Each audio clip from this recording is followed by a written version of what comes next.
try again now. Okay. Hi guys, welcome to tonight's show. We're a little slow, but we're about to get started with our awesome guest host, the Talk Stock, Dr. Noreen Mayberry Khan, and she'll be joining us shortly. You guys have lots of questions for her, and then certainly you'll be inspired to attend this upcoming Health Fest for those of you who are in Houston or will be in Houston in the next month. I think it's April 1st is the date. So stay tuned for that for those of you who can attend. And hopefully we'll get some good insight from the Talk Stock about the event and some other things about toxicology and science and NASA and all kinds of things like that. So stay tuned. She should be joining us shortly. In the meantime, if you guys have any questions, please feel free to shoot those questions over to me, and we'll get those answered by the Talk Stock. In the meantime, welcome. We try to do shows for our members who are around the world and other places besides where we have chapters. So hopefully this is a benefit. And we try to do topical topics. So hopefully this is interesting to you as it is to me. So bear with us. We'll be on with Dr. Noreen shortly. I think she's calling in. And she should be on air in just a minute or so. So if you have any questions, please feel free to text those in the YouTube text box, and we'll get those answers for you. So looks like I'm a little delayed, so hopefully the connection is working for everyone and you can hear me clearly. So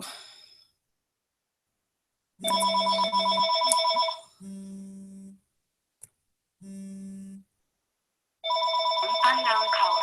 To accept, press 1. To send voice. Did it not work?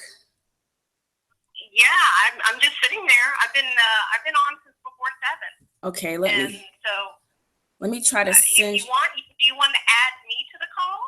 You start it and then add me by typing in my number. Maybe that'll work. Let's see. Because I'm signed in as Mayberry@gmail.com. Yeah. Let's see here. And I click the link and it says join call and it shows me. YouTube and what's funny is I had a test call like this yesterday to make sure it worked from my phone. For some reason, I am delayed. Let's see here. So maybe that's what it is. I don't know. I'm going to resend this link to you, okay. And I'm going to send you the invite. But it is very, very slow. Okay.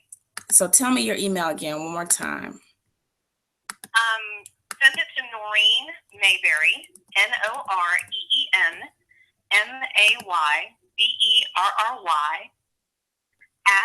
@gmail.com. Boy, it's slow. Mayberry. I don't know why. NOREEN. So slow. It's okay. Okay, and I'll hang up with you and I'll check the mail now. Okay, great. Okay, and you have this number just in case something goes wrong. Okay, good. Okay. Thanks. Bye-bye. Bye-bye.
Hello.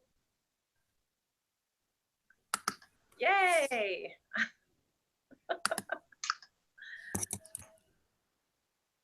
You there? I'm here. You can't see me? I see you. I Okay. see you. Good. So welcome. Hi, everyone. We'll kind of restart our broadcast. As you all know, we do this at least once a month where we try to reach out to both our BWISE members and also those who are in the science and engineering community to share useful knowledge, hopefully things that can help you in your career or in your business. And being here in Texas, I was fortunate enough to connect with the fabulous Tox Doc, Dr. Noreen Mayberry Khan, I believe. Is it Mayberry Khan or Khan Mayberry? Khan Mayberry, but Khan Mayberry. Okay. All right. Who is a it's too confusing. who is a fabulous young lady here in the Houston area. She's going to tell us a little bit about her background at NASA and what she does as the Tox Doc. And then we're going to let her talk about this wonderful upcoming Health Fest that she's participating here in Houston on April 1st. Is that correct? That is correct. Saturday, April 1st, 10 a.m. to 6 p.m. at Discovery Green. It's going to be awesome. So please tell us all about Nicole's Garden and all those things as well. Share as much as you would like to. It's your hour. Okay. You've got time to, you want to wax about your philosophies on toxicology. You're welcome to. I will sprinkle some questions in there, and of course, we'll take questions for the folks who are watching. Noreen, we do this. We used to do it once a week, and it just got to be quite a bit trying to schedule all of these. I had, so many very interesting guests that had graciously agreed to join us, so I didn't want to turn them down. So thank you for joining us once again. It's always good to promote our BWISE members and those of us who are in the science and technology community that may be hidden figures. So welcome. Thank you for coming on. Tell us a little bit about what you do, how you got started, what your journey has been in science. Well, so let's see. Let me start with the beginning of the NASA story. Okay. So in 2004, I was recruited by NASA. And at the time, I didn't realize when I was recruited that I would be entering into like a really historic position that no woman had ever held before. So wow. Yeah, exactly. And so I wasn't what they call a fresh out in the government. When you enter the federal government, they have different categories: fresh outs, or experienced hires, or long-term professionals. But to the government, they thought I was a fresh out. So when I was recruited initially, I really was like, look, I believe in myself, and I know that I'm worth more than what they're offering me right now, and I have other offers on the table. Mm-hmm. So I guess the ignorance is bliss thing is because I didn't realize that I was just saying, almost saying no to something that was super historic. Mm-hmm. But, we went back and forth with NASA several times. And I remember, that the last time I was negotiating with the people from the go-betweens in HR, and they were like, what do you want? And, I said, look, let me tell you. Look at my resume, you'll see that I have years of experience in petrochemical and chemistry and in biology. Yes, I am a new PhD, but I have tons of work experience that is already applicable to the laboratories there. I just really knew that it was important for me to sell myself from the standpoint of if I wasn't, they were just going to give me something where I made even less than what I made, just with a bachelor's degree. That's how the federal government operated back then. Right. So I was like, you know what? I remember talking to a recruiter, and he said, Noreen, always ask for a sign-on bonus. And I said, really? He said, yes, always ask for a sign-on bonus because you never know. Either you're going to get a yes or a no. And my philosophy in terms of yes or no is either you're going to stay the same or you're going to improve. So you might as well ask. So I got a sign-on bonus. I mean, it was just amazing. They matched another offer that I had out of California. And I was able to stay here in Houston, which of course costs much less than in California, and, take that great position. So once I walked into the door, and, I always tell that story, especially when I'm talking to, young students that don't have careers yet, but it's important for anyone to hear that no matter where you are in your career, really advocate for yourself and ask for that sign-on bonus. ask if they have, any kind of student loan repayment, because you never know when they have the authority to do that. That comes and goes in the federal government, but a lot of times these corporations, they may always have that available. They just don't give it out if you don't ask. Right.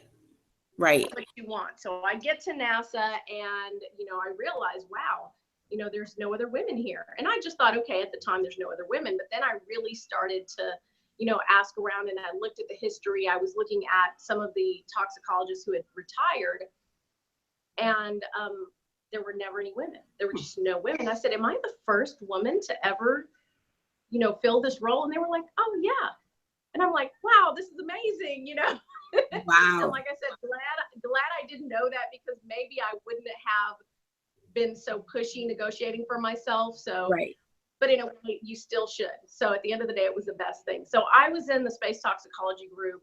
My first office for the first 7 years that I was at NASA was actually Neil Armstrong's bedroom when he returned from, the moon. Mm-hmm. So the very first men on the moon, his bedroom with no windows, because they had to isolate them. That was my office. And so Wow. even my office was like a historic landmark, and people would come by and say, hey, can we show off your office? Sure, fine, that's great. But being a woman and being a woman of color, there's always going to be challenges, because there are always going to be people that are trying to judge you or trying to make presumptions on what you know and what you don't know. And so there was a lot of, having to really just make sure that when I was presenting some type of really big, high-level toxicology issue for space toxicology, for something that was in the shuttle, for something that was in the station that could possibly cause the astronauts to get sick, Mm-hmm. I had to make sure that I, checked 2 times, checked 3 times. And Right. anytime you come into a new situation, they generally give you the work that nobody else wants to do. So one of my first assignments was, putting through this change request to a medical requirement for the space station. And it was something that I had to basically go all around, Johnson Space Center, talking directly to the program managers, talking to the program managers' deputies, and layers of people, going to meetings almost every day. So the majority of my time out of an 8-hour day, and sometimes we turn into a 10, 12-hour day, would be going to meetings and waiting to just speak my 5 minutes. But it was a really good learning experience. And then, the next assignment I got, no one had been able to get that change done. Well, I did. I got that change pushed through, and it took almost a year, but guess what? It got done, and they were just so excited about it. And so then they gave me another assignment that they thought wasn't really a big deal. Now, it was a certain chemical that wasn't allowed on the shuttle or station because of health effects. And it had been banned, decades ago. Okay. But come to find out, one of our international partners had some of that particular, element compound on, some connectors. Well, because of that particular assignment that nobody wanted, I was able to go on all of the 3 remaining shuttles, go in there and do some personal inspections. And there are people that have worked at NASA since the 50s that had never been inside of the shuttle orbiters before. So it was an amazing, so things that people didn't want turned into amazingly high profile, experiences for me. And I remember at one point, not the lead toxicologist or the chief toxicologist, but my boss's boss, he was like, okay, I'm going to come in now and talk about this. So then they try to take over what you started. And so of course. Right. So I said, you know what? I appreciate you coming in and talking and leading the discussion, but you're going to turn it over to me, because I've been working on this by myself all this time, and I'm the expert now. So right. Just having that real just belief in yourself, and not letting someone take over all of a sudden when it gets to be something that, other people now they want to pay attention to. Right. Another thing that was interesting about space toxicology is that they didn't brand it. They called it JSC toxicology. And in the NASA world, those acronyms, we speak in acronyms, but JSC to the outside world means nothing. JSC stands for Johnson Space Center. Mm-hmm. Well, where else in NASA are they doing toxicology? Nowhere. I said, well, why is it JSC toxicology? Well, because we're located here at JSC. I said, well, who else does this? Well, really, no one else does this in America. Wow. Okay. Okay, so it is space toxicology, aerospace toxicology, because all we're concerned with is the effects on human health in space flight, whether it be, on the shuttle, whether it be an habitat that you colonize one day on the moon or on Mars or the International Space Station. We have to make sure that that air quality and that water quality remains at really healthy levels, because what doesn't affect us for 10, 20, 30 years will affect them right away. It will build up. You can't open it, a window in space. So they're going to get sick right away. Mm-hmm. So, so that was another thing I did. I said, well, we're going to rebrand this as space toxicology. Well, then I get an invite from Europe for the General and Applied Toxicology textbook. It is the Bible of everything toxicology. It has the hundreds of specialties in toxicology. A lot of times I meet people, they hear toxicology, all they think about is postmortem or drug tests or forensic toxicology. And I'm like, that's really great that CSI is putting that out there. I said, but there's hundreds of specialties, and toxicology is a medical science. I was asked to write the very first book chapter in this 5-volume text on space toxicology. Wow. So what I did was I was like, this is amazing. But I'm a toxicologist because, he's still here. And, I showed it to him and he was like, this is great. This is exciting. Who's going to be the lead author? Well, it's going to be me. It's going to be me because they asked me. So, because he's like, this is a big honor, and it's a big honor, but they still asked me and I'm sharing it with you. So, or, I can do it myself. So we were able to publish that. And then we were also able to, introduce space toxicology to the greater toxicology community for the first time as well. So now space toxicology is a recognized specialty within toxicology. There are very few of us in the world. There is another woman that's doing it now, but, it's awesome to be able to say, hey, I was the first. It's great. And, and all that is fine. But my mantra is translating the language of science into something that is easily understandable and usable for the everyday person. And you're absolutely right. I think that's where we fall down at trying to attract young people into careers in science. And to be honest, I mean, there's some crappy jobs out there, right? So you can't, sugarcoat it and make it seem like everyone's the tox doc, because you're not.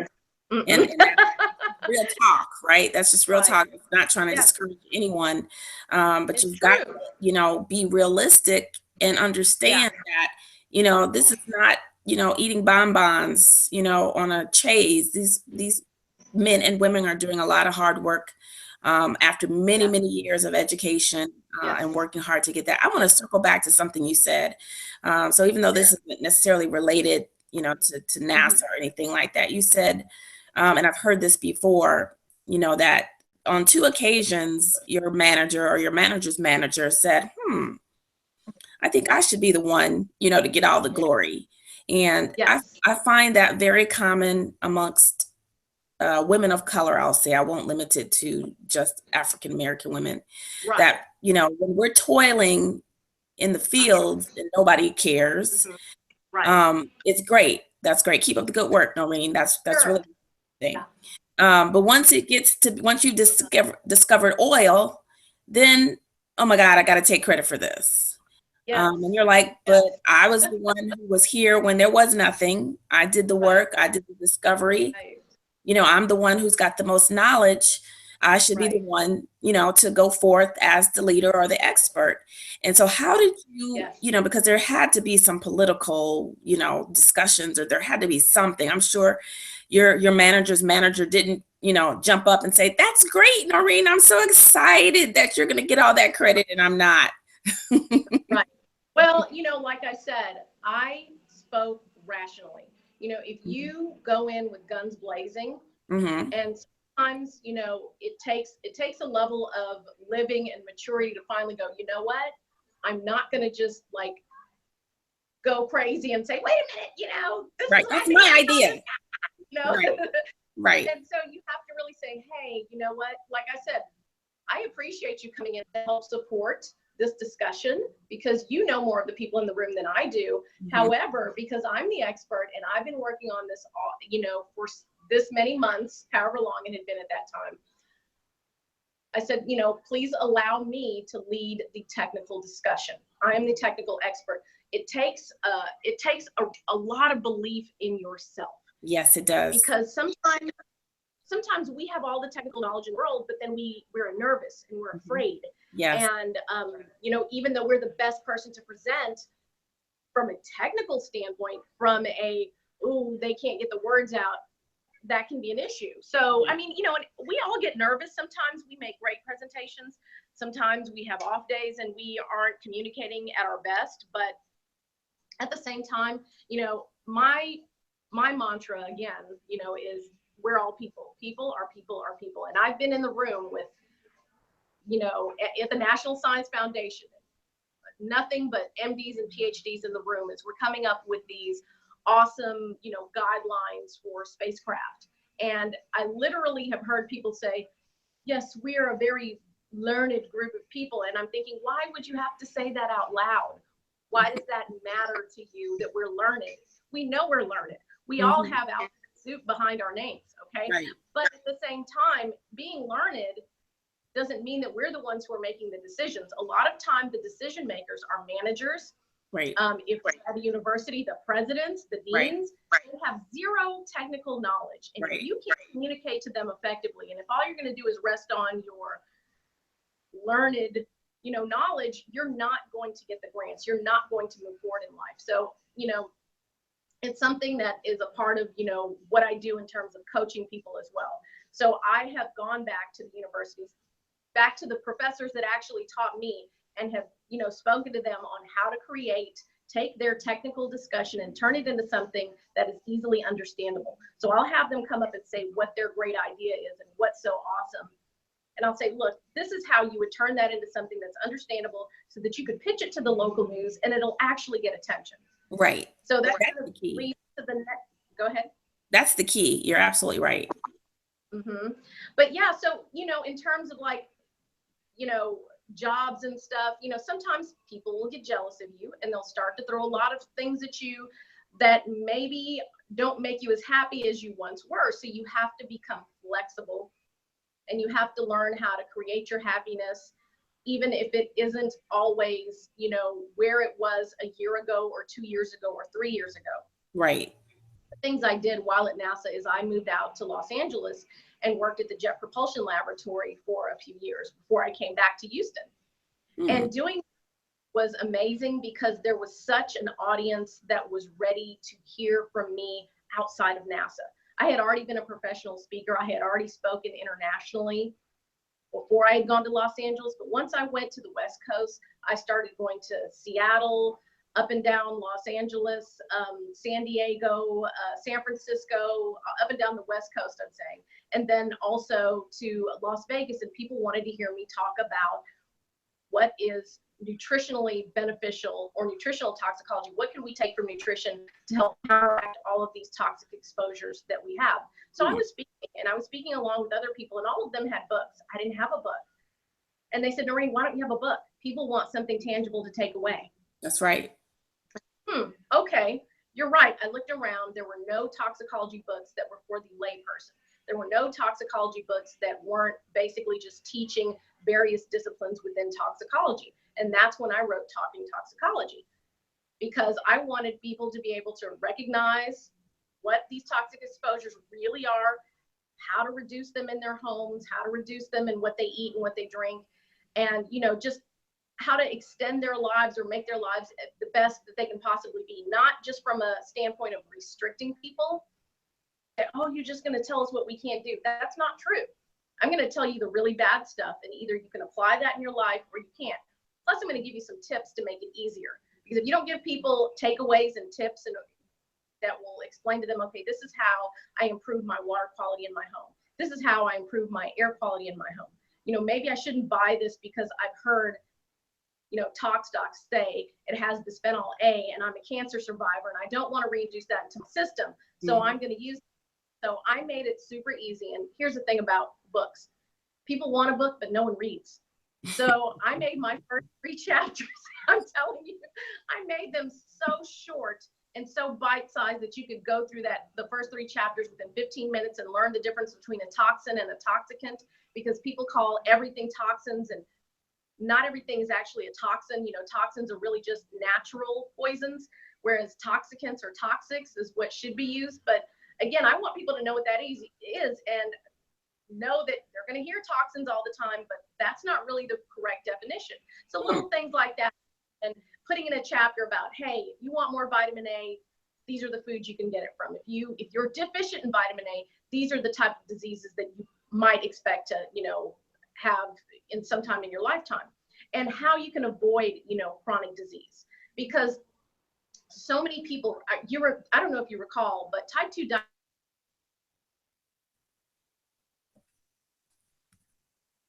as children old, are getting type 2 diabetes. And a lot of it has to do with the high fructose corn syrup. So one of the things I tell people, I'm like, look, HFCS, or high fructose corn syrup, is just as toxic to the liver as ethanol is, which is alcohol. Wow. We all know how bad alcohol is to the liver, but we don't Right. realize that high fructose corn syrup is just as bad for the liver. As a toxicologist, I love the liver because that's what actually does the detoxifying. Right. You know, there's products that say, oh, we're detox this, we're detox that. I'm like, no, that's a fat flush. And actually, that's when you start losing a fat quickly, you're going to start burning all the chemicals that were previously stored in those fat cells. It's going to get in the circulation. It's going to be hard on your liver. So you need to support your liver. So then I said, you know what? Let me create a liver and kidney health supplement that is plant-based, that takes what I know from food, what research has shown from nutritional toxicology, and create something that this will actually help you, you know, your liver regrow. The liver is the only internal organ that can regrow once it's been damaged. And no, most people just don't know it. I don't know that. Yeah. So in my book, in one of the chapters, I really just go over anatomy all over again, because it's so important that people learn how our bodies work from the inside. We buy a new car, we learn all about the bells and whistles and how it works. We'll buy a new purse, a new gadget, we'll learn all about it. But we've been living with these bodies our entire lives, and we just don't know how they operate at all. And we just, oh, it's fine. I just need to eat something. But I talk about the importance of micronutrients. And it's so important because even though we don't need it in big amounts, we still need it every day. You know, I talk to some moms that say, oh, you mean I need to give my baby these vitamins every single day? Well, yes, once you stop breastfeeding, once you stop taking your prenatal vitamins that are giving your child those vitamins that they need every day, you've got to supplement that with something. Because, you know, I saw a post yesterday, this is an aside, someone talked about plant-based iron sources versus iron that you get from milk. And they said 100 calories of milk will give you, you know, whatever milligrams of calcium, but 100 grams of arugula will give you like about 3 times as much. I said, but you've got to put on there, how many cups of arugula does it take to make 100 grams? It's 12 cups. No one's eating 12 cups of arugula every day. No. Okay. And that's why I started juicing, because I'm like, I can't get all these vegetables in. I got to juice it. Right. Right. So, you know, to me, it's all about connecting the dots and making sure, because social media, people will put information out there that is partially true, totally untrue. And it just, I'm like, as an expert, you know, yeah, you might come back at me and get upset when I comment about, hey, you need to put in how many cups for all these plant-based sources it takes to get to 100 grams, because otherwise you're just making it look like, yeah, plant-based sources, I can get rid of my milk now, or my animal sources, or my meat for iron, because now all I have to do is just have some arugula. But you've had 1 cup and you really are 11 cups short. Right. Not practical. Not practical. Yes. And so if you don't mind, I'd like to pivot to Nicole's garden now. Sure. So Nicole's garden, I lost my mother 3 months before I got married in a tragic accident. Oh, and my mother, yeah, it was horrible. It was terrible. And I always wanted a way to honor her. And, you know, with me having 4 different specialties in toxicology, space toxicology, environmental toxicology, food and nutritional toxicology, and going back to the fact that when I was younger, I couldn't eat what the other kids ate. My mom was very, strict about, no, you don't eat things with artificial colors. You don't eat things that have all these chemicals in them. We have to eat, a lot of simple foods. She was always supplementing everything I had with basic grains, wheat germ, all kinds of cod liver oil, stuff that I just couldn't stand taking. And then I couldn't have the Fruit Loops that everybody else around me had. I wanted that rainbow stuff. But so I said, you know what? My mom was right, because in college I started sampling things that I shouldn't have had. And all of a sudden I started to have really bad, IBS-like symptoms before they even called it IBS. They thought I had an ulcer. They said you have Crohn's disease. They diagnosed me with so many different ailments that I didn't actually have. But I did have some issues with my terminal ileum because of what I was eating. Once I was able to stop eating that stuff and turn it around, I didn't have to end up in the hospital, in bent over in pain. Like, I don't understand what's causing this. All I did was eat a meal. Right. And so I said, I'm going to honor my mother, and I'm going to create something where we use space technology and we create little bitty farms, micro farms and micro gardens inside of classrooms, inside of, elderly folks' homes, inside of hospitals, wherever we can put them, non-traditional growing spaces, so that we can give people access to food, and then we can connect them with basically how the astronauts are growing food on the space station. And that's where Nicole's Garden comes in. So it's named in honor of my mother. And so, being in Houston, we're gala heavy. We're a very generous city. We have a lot of amazing nonprofits, but we have a ton of galas. And I'm like, you know what? I'm at the rodeo literally right now as I'm having this interview, which is why I'm a little sparkly today. But outside, they're selling deep fried butter.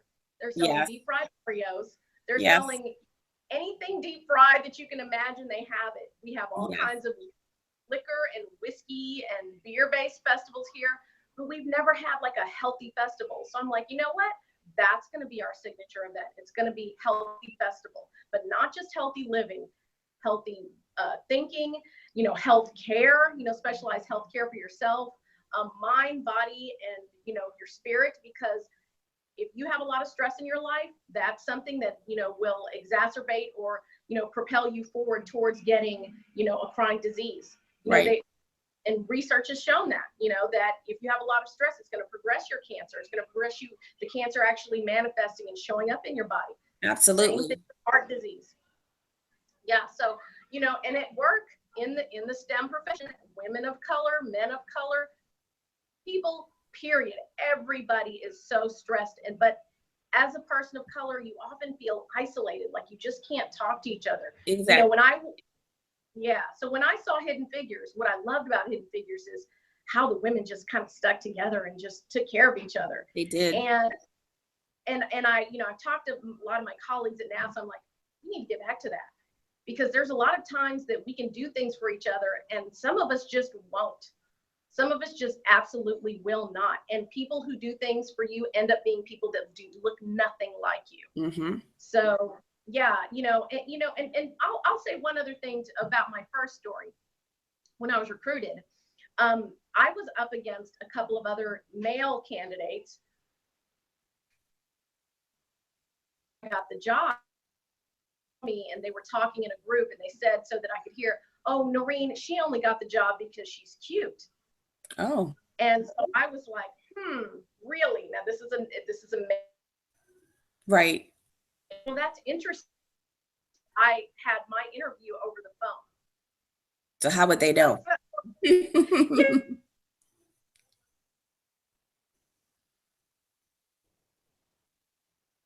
I think you cut out. You still there? Can you hear me?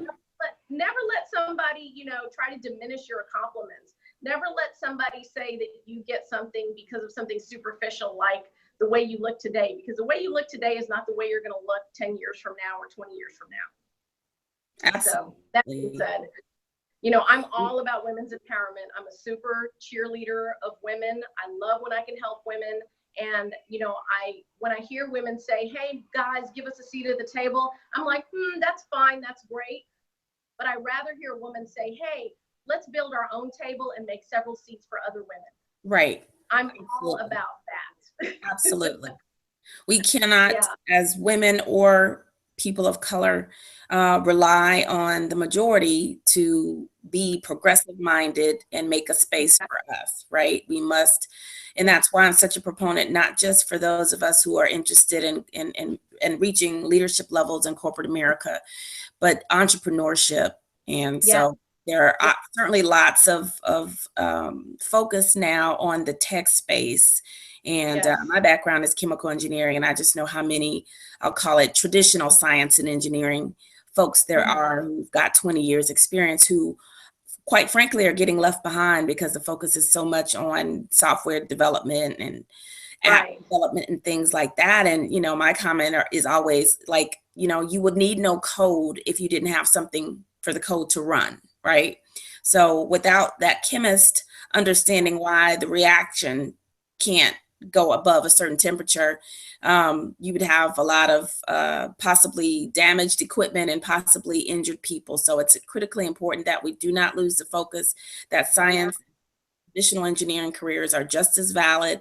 And if we continue to focus exclusively on technology, in 10 to 20 years, we're going to have a shortage of scientists, a shortage of engineers to do this work. That is so critically important. It's wonderful to come up with apps and driverless cars and all that, but all those things are relying on those of you and me, you know, who've got traditional backgrounds, who are making the plastics that go into the car, that are making the oil that's going into the engine. I don't care how smart Bill Gates is. I'm pretty sure he doesn't know how to design a catalytic converter at a refinery. I'm pretty sure that. So I think, you know, we want to make sure that we give equal weight to all the different STEM fields. Yeah, and I love that you're talking about that and you're stressing that. And, you know, the thing is, if you're not in a decision-making, you know, place that where you can make the decisions, such as being an owner, being an entrepreneur, or being in management within wherever you are, you're not going to be able to bring in other people that look like you or have your background. So I always tell young people, if you're going into STEM, I need you to minor in business management as well. I wish I would have done it. It would have been so helpful to me. Right. And that's something that a lot of universities are missing, not making sure that people, you know, across the board from the scientific, you know, any science major, that they don't have the equipment and tools to learn how to manage a business and to manage people. Because a lot of really brilliant science is left on the floor, on the lab bench, and people are walking out or dying at the lab bench, and it doesn't progress because we don't have people that understand, number one, what we're doing and can hire others that are like us, or we have the scientist that, again, doesn't know how to communicate effectively and share what they're learning and why it's so important, why it's so critical, and why they need more funding and more people to come in. And so, like, back to Nicole's Garden, my board, extremely diverse, but it is 95% women. And so what we're going to do is we're going to create a research and technology center. So even if you can't come to Health Fest, you can go to nicolesgarden.org and you can just check us out and see what we're going to do. We're going to bring in those professors. We're going to bring in those engineering students. We're going to have them help us create the next generation of not just high fidelity ways to grow food, but even low fidelity ways, meaning, you know, you don't have electricity. All you have is one little bucket, one container. How can you put the electricity in there with solar power? Or how can you make it so that it operates without electricity, and a person that lives in a, you know, tin hut can bring their crops in at night or their salad bar in at night and then put it out during the day, you know, if they don't have electricity. So, you know, all of that, you know, in terms of like technology development, biotechnology, technology development comes to me from science and engineering know-how. Without scientists and engineers learning to work together and how to communicate with each other, because oftentimes that's a big issue at NASA too. It's a very engineering focused, you know, organization. And sometimes, you know, they're like, oh my God, these scientists with these shades of gray, and the engineers are like, oh no, it's got to be A, B, or C. And I'm like, no, it's 8.5. You know? Right. But for standards at 2 ppm, well, it could be 2.1. You know? So it's, you know, it's learning to communicate, you know, across the STEM fields. Because if we don't learn to do that, then we certainly can't communicate with the outside world and with the layperson and the decision maker who may be you know, Jack or Jill or, you know, Janet that basically only has a business or a marketing degree and has absolutely no idea what you're doing. Absolutely. I mean, that's what I'm starting to see more and more as we have more millennials come into management. A lot of them may go into STEM environments, but they don't have backgrounds. I'm seeing a lot of psychology, or I guess that's science, or I'm seeing a lot of journalism. You know, and even as leaders, you know, they've got to have an understanding of what the impact of what the science and engineering work is being done. They don't have to be able to calculate it, but they have to understand the impacts and understand the risk of actions or no action. So I think, you know, for those of us who are still working in the field, you know, your communication skills, you know, are going to be just as important as your ability to write and research and promote. And please proofread. Oh my gosh. Yes. Proofreading. Well, you know, scientists and engineers are not known for being the greatest writers. So even me and my experience, I say, if that's not your strong point, don't use that as an excuse. Find someone who you think is good at that and ensure that someone takes a look at that. It's no longer an excuse. I'm a scientist or I'm an engineer. So please excuse my typos and my misspellings. That does not cut it anymore. I had a young lady, dean of engineering at a Northeastern university, and had introduced her to a third-year PhD student in chemical engineering. And the first thing out of her mouth is, you have typos in your CV. And at your level, that is unacceptable. It is totally unacceptable. And you would, I mean, I'm on editorial boards. I'm the editor in chief for the Journal of Clinical Toxicology, and the lack of, you know,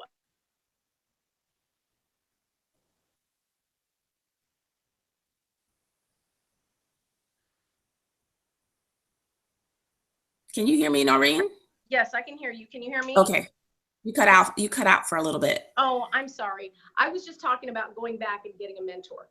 You know, getting a mentor that will help you. I sought out mentors. Even though NASA had a mentorship program, I signed up for it. I also sought out other mentors on the side because I wanted to be able to learn and create a network of people who could advise me and tell me, hey, this is how things work. This is not how things work. You know, you may want to do it this way, Noreen, or here's how I can help you. It also helps to give you more opportunities and more diversity of thought as well. And so, you know, once I, you know, went to JPL, I went to Los Angeles, I came back to Houston, you know, the opportunity for television presented itself. Speaking for years internationally, paid speaker, you know, going to different countries and presenting, you know, whatever type of material they wanted. Generally, it was nutrition toxicology focused. Lots of times it was leadership and leadership for women as well.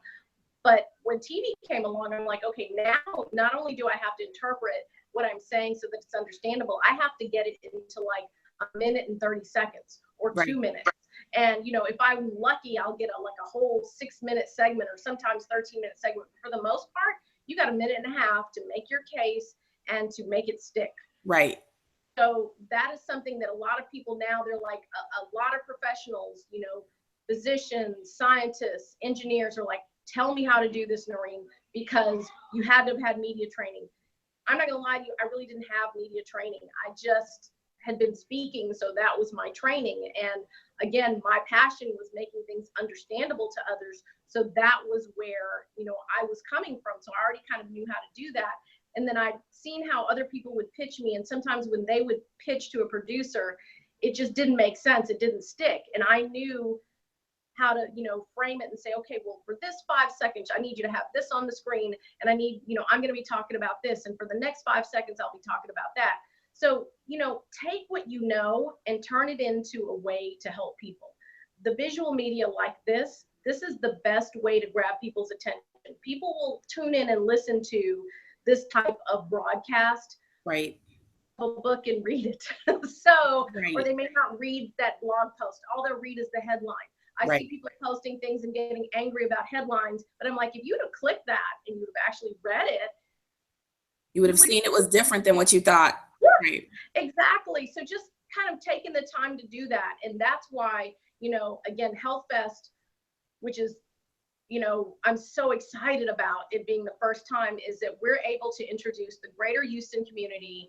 We've got English sponsors, we've got Hispanic sponsors, and Houston is such a diverse city. We have a strong Asian community, a strong South Asian community. I mean, it's just very global, a strong African community, a strong Caribbean community.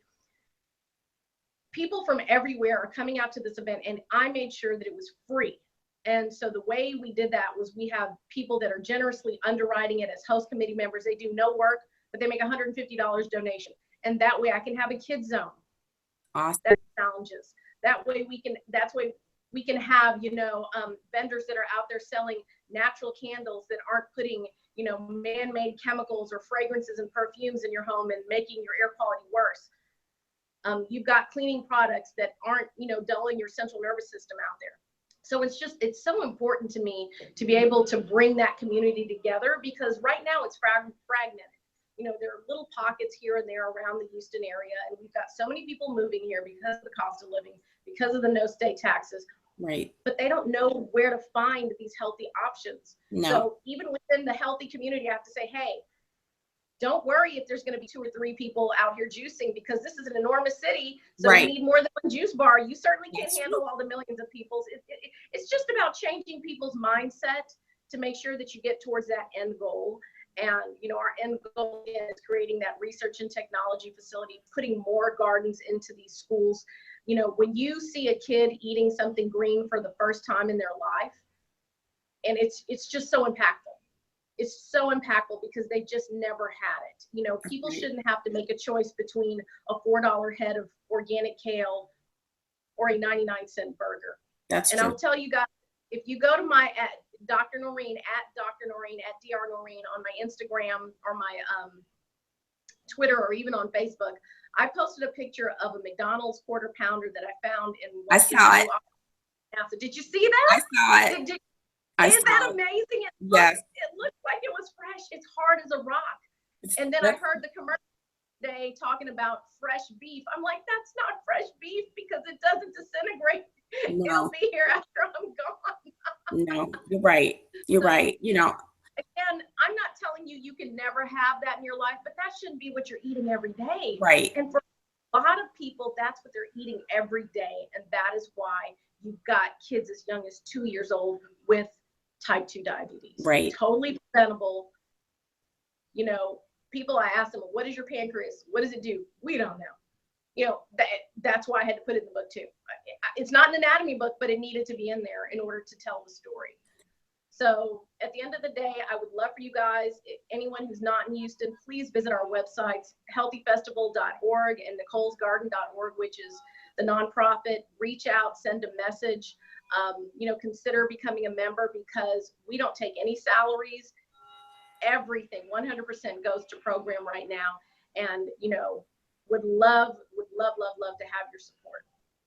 Well, let me just say that I love what you're doing. I think we have a shared friend or shared young lady at NASA, Dr. Camille Elaine.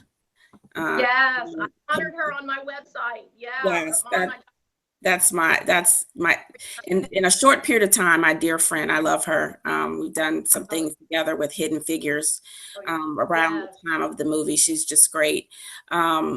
And it's just, my passion and my dream is around Black women in these STEM fields who are currently hidden figures, right? Not just the incredible ladies, who have accomplished so much, 50, 60, even farther back than that. I focused in February, Black History Month, on some women that, for the most part, I think I made sure that everyone I listed was at least 80 years old or deceased and would have been 80 years old, because we talk a lot about the Mae Jemisons and the other people, but we in our grandmother's generation that we don't even know about. So I wanted to make sure that we've got the full spectrum of knowledge, because one of the things I do know, because I've heard this many times, is they don't think we exist because they don't see us. Yeah. And if we don't show up at the conferences, if we're not, someone else goes and takes your work and puts their name on it. Absolutely. Yeah. We're here when the young lady who was the dean of engineering said that I can't find any qualified faculty who are interested in coming to Buffalo. And I didn't have my numbers, but I certainly got them from the NSF, that 800 PhDs in STEM finish every year. So to say that, Facebook can't find, talent, and all these companies can't find talent.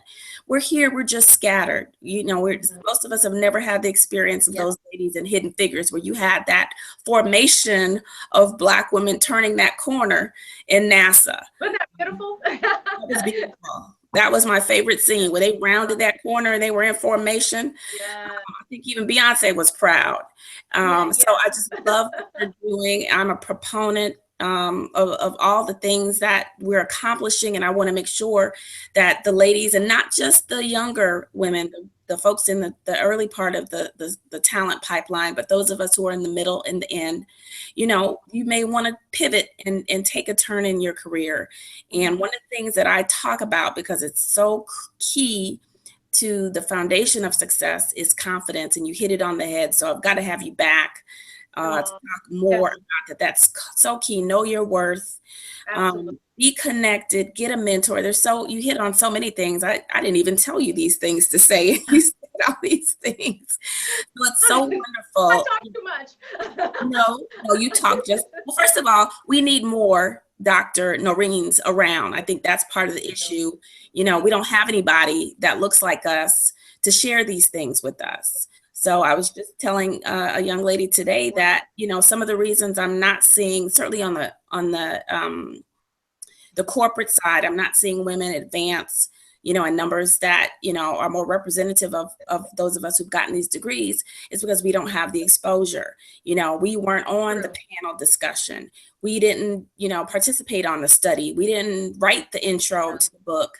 And so those are the critical things that companies like Apple and Department of Energy and the NIH, when they're looking to promote people, you have to have those things. So not only do we not have them, we don't even know that we should. So I make it a point with all that I do with BWISE, all across, because we've got women in all areas of STEM, from science and engineering to technology, software, is that I make sure I'm a grill of sorts and make sure that I share all the information. So at least you can say, well, I chose not to do it, or I don't think that's of interest to me, but I've seen it. So it's so important to connect. The exposure. Yes, exposure is critically important. I'm so glad that there are women out there like you who are doing this. No one told you to do this. You do this on your own because you saw a need and you're passionate about it. So I'm hoping that I can lure you outside of Houston to maybe partner with BWISE on some other things. We've got 5 chapters now: Houston, Chicago, Atlanta, DC, and San Diego, and soon to launch in San Francisco. And all of my women could benefit from the things that you said, not even necessarily related to your fabulous work with Nicole's Garden.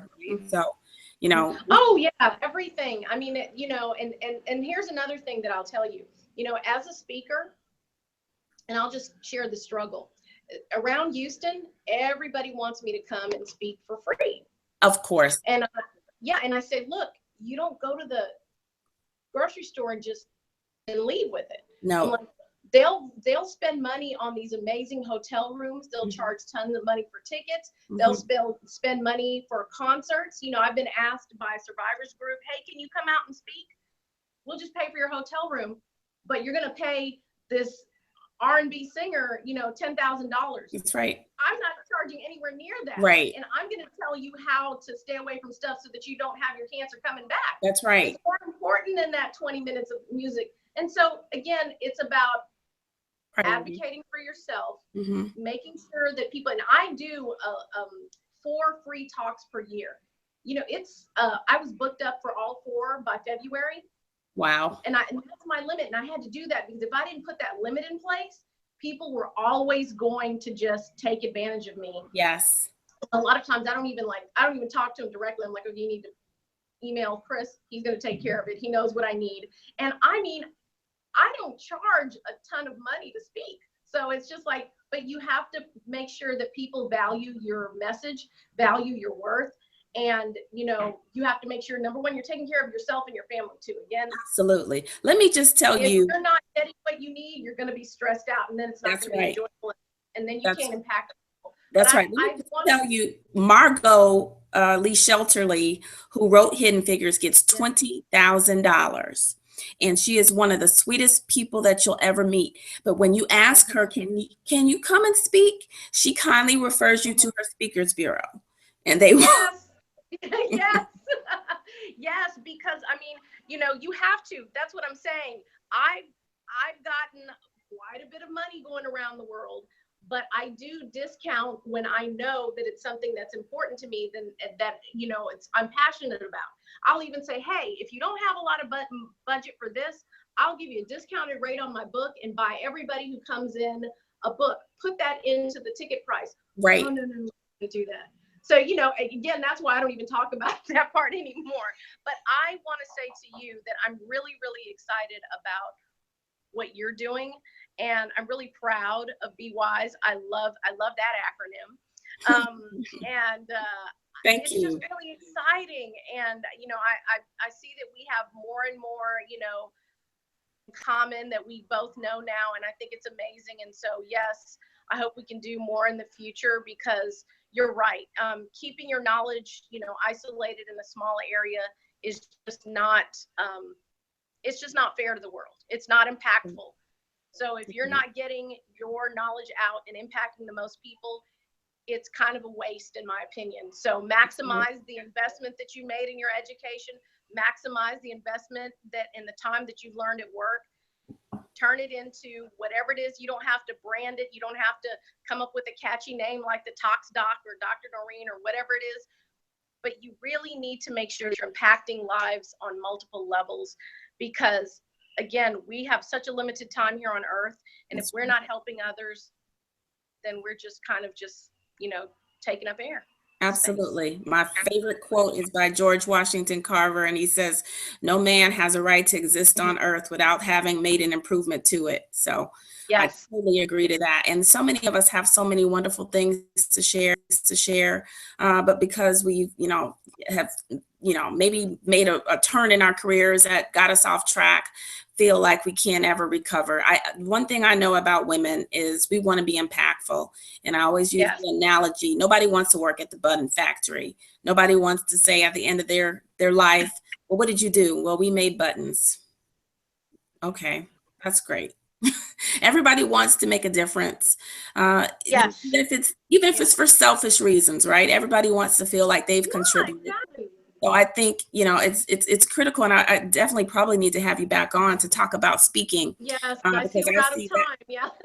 Yes, Okay. that's when I think the keys for the beginning of entrepreneurship. I just, read an article about people not wanting to pay women in particular speaking fees, and then another article about how to get your foot. Even if you decide to be an entrepreneur, you still got to get clients. You still got to get your brand out there.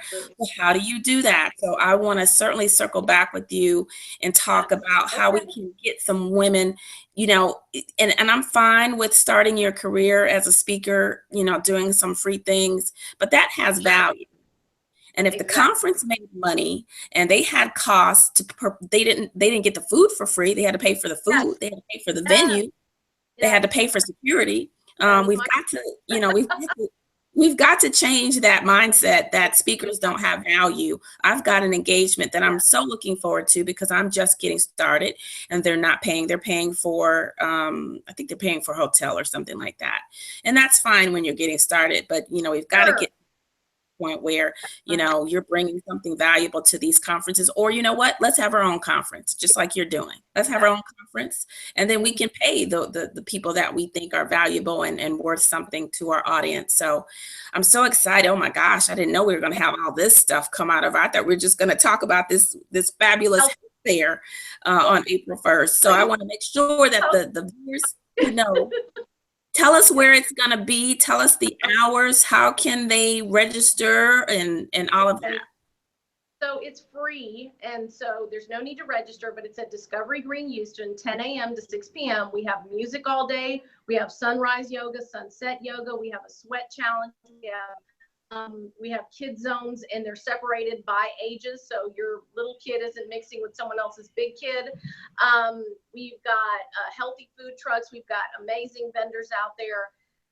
Discovery Green, which is right on Avenida de las Americas, right across from George R. Brown. You cannot miss it. It was the center hub for the big game that just happened in February. Right. Big football game. Yeah, and, I think I heard of that. And we do still have some booth space available. We have limited booth space available. If you go to healthyfestival.org or healthyfestival.com, you can just click on become a sponsor. It has all the booth information. You can sign up right there. You can send us an email, info@nicolesgarden.org. But definitely write down those websites and please, please, please visit, because we love your support. We want to see you out there, and I will be there. So just come up and say, hey, saw you on BWISE, you know. That's right.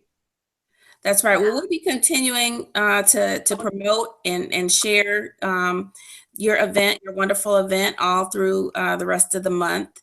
And then April 1st, we'll encourage people to go out. I may have to do a live broadcast. I've got to see what kind of resources we have. I've got so many things going on with these 5 chapters, but we certainly want to support you and all that you do.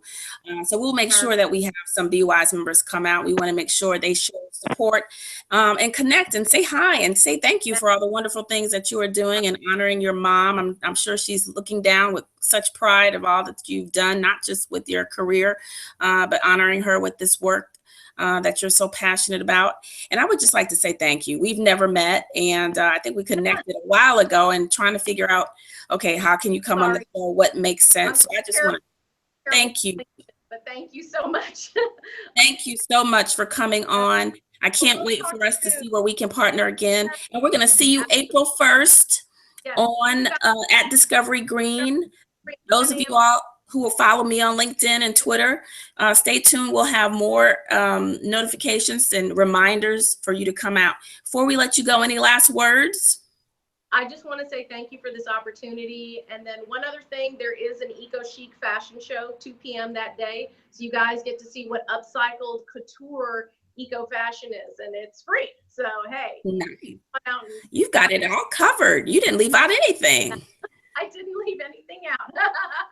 No, that's awesome. Okay, BWISE, April 1st, Houston, Texas, Dr. Noreen Mayberry Khan, the Talk Stock. Be there at the health fair and stop by her website, nicolesgarden.com. Is that right? .org. Sorry, nicolesgarden.org. Stop by that website and check it out. Yes.